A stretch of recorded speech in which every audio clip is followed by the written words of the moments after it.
Mais en fait, je ne crois pas que ce soit vraiment un problème d'être en sur-régime. Ce qu'il faut surtout pour l'OM, c'est éventuellement anticiper et gérer l'éventuelle baisse de régime, si elle vient. Supposer qu'elle vienne forcément, parce que l'OM ne va pas gagner tous les matchs sans arrêt, on ne va pas continuer indéfiniment leur série, certes. C'est plutôt savoir comment ça va se passer quand l'OM connaîtra son premier accro.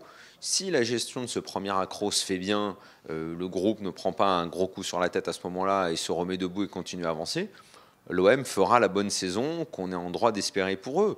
Donc sur régime, en plus quand on dit sur régime, ça veut dire qu'on doit supposer que c'est pas son vrai niveau.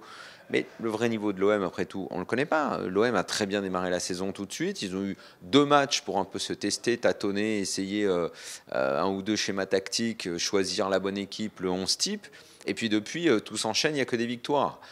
Donc savoir si c'est plus ou moins bien qu'un niveau, un vrai niveau supposé, on ne peut pas réellement répondre à cette question pour l'instant. Je vous dis, c'est plus au moment où il y aura le premier accro qu'on appellera la baisse de régime qu'on pourra juger s'il y avait sur-régime ou quel est le vrai régime de l'OM.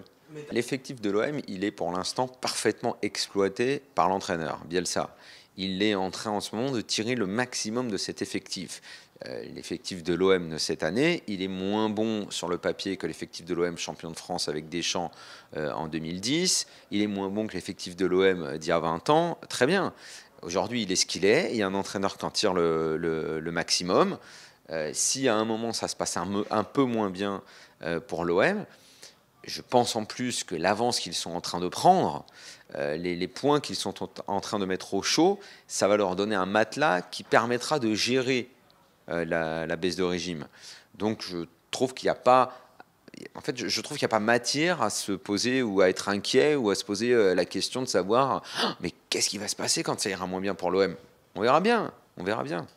Les chiffres indiquent que quand on fait une telle série de victoires, quand on est à cette position au classement avec un tel nombre de points après 9-10 journées, à la fin on est dans le top 4. Donc je pense d'abord, en me réfugiant derrière ces chiffres, que l'OM sera dans le top 4.